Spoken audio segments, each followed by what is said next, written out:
सोलापुरातील सलगर वस्ती परिसरामध्ये 26 तारखेच्या दरम्यान देशी वृक्षांची कत्तल झाल्याची धक्कादायक बातमी जी आहे ती समोर आलेली होती. आपण आत्ता त्या घटनास्थळी आहोत.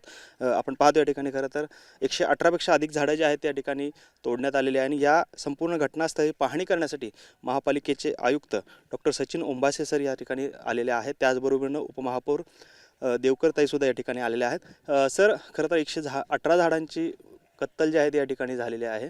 जागा खाजगी असली तरी बेकायदेशीरपणे ही कत्तल झाल्याची माहिती समोर आलेली आहे. आपण स्वतः घटनास्थळी आलात, काय सांगाल? याच्यामध्ये कसं असतं की आपला वृक्ष अधिनियम 1975 आणि त्याच्या अनुषंगानं बनलेले जे रूल्स आहेत 2021 साली आपल्याला रिवाईज केले लेटेस्ट, तर त्याच्यामध्ये शहरामध्ये किंवा ग्रामीण भागामध्ये पण कुठलंही जो आपले जे अधिसूचित वृक्ष असतात तर ते तोडण्यासाठी किंवा रिप्लांट करण्यासाठी आपल्याला वृक्ष प्राधिकरण जे स्थापन केलेलं आहे तर त्याची परमिशन घेणं आवश्यक असतं. बांधकाम करण्यापूर्वी असेल कुठल्याही वेगवेगळ्या कारणामुळं. तर साधारणतः एक 5-6 दिवसापूर्वी आमची ही घटना निदर्शनास आली. त्याच्यामध्ये त्यावेळी जे मजूर आणि जे कॉन्ट्रॅक्टर होता त्यांच्या नावानेशी गुन्हा दाखल केला होता.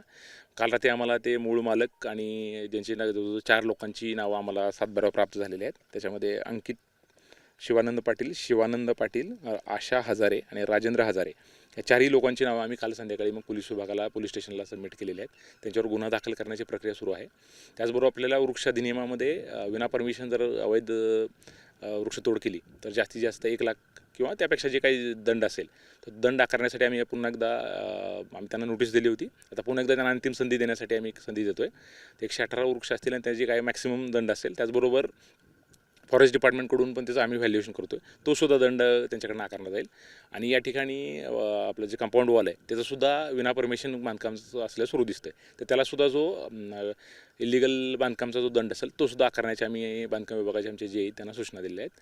तर ॲक्च्युली एवढ्या मोठ्या प्रमाणावर जे झालेले वृक्षतोड दिसते ही इंटेन्शनल दिसून येते.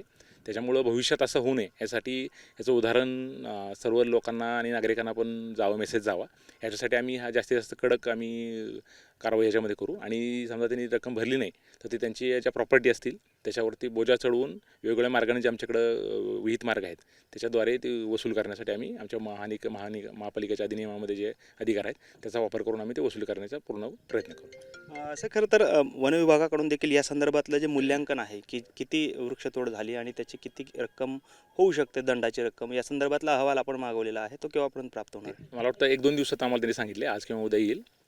परंतु त्याच्यापेक्षा मोठी रक्कम मला वाटतं आमची जी आम्हाला जे ह्याच्यात झालेली आहे ती रक्कम जी काही येईल ती अधिक आमच्या अवैध आपला जो वृक्ष अधिनियम आहे त्याच्यातले जे रूल्स त्याच्यामध्ये जे नमूद केलेले मॅक्सिमम पॉसिबल दंड आणि अधिक फॉरेस्ट डिपार्टमेंटचा दंड, त्याचबरोबर आपला जो अवैध बांधकाम जे केलेलं आहे त्याचा दंड, असा एकत्र करून आम्ही जे पूर्ण त्यांना वसुलीसाठी नोटीस देऊ आणि वसुलीची कारवाई करू. त्याच्यावर उपमहापौर देवकरताई आहेत. ते खरं तर शासन आणि प्रशासन दोघेही घटनास्थळी आलेले आहेत. बेसुमार वृक्षाची कत्तल जी आहे ते झालेली आहे आणि ही धक्कादायक आहे. कारण सोलापूरच्या एकीकडे आपण तापमान वाढीसाठी तापमान कमी करावं यासाठी प्रयत्नाचं आवाहन करतो आणि दुसरीकडे अशी वृक्षतोड होते. काय आपली मागणी? गेली 6-7 दिवस झालं वेगवेगळ्या प्रकारे न्यूज येत आहेत.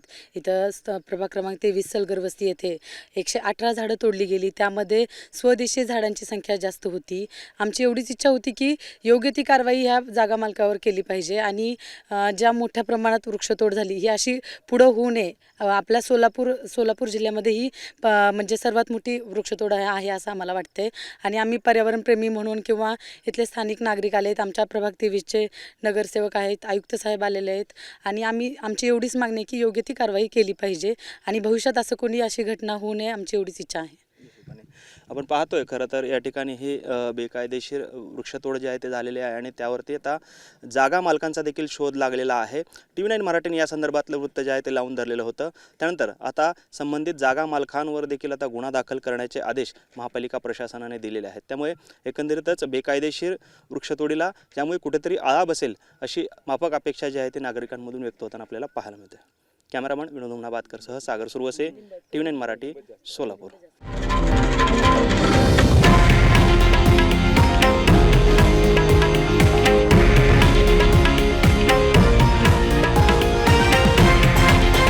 हे आहे देशातील नंबर 1 न्यूज नेटवर्क आणि आपण पाहत आहात TV9 मराठी, एकमेव.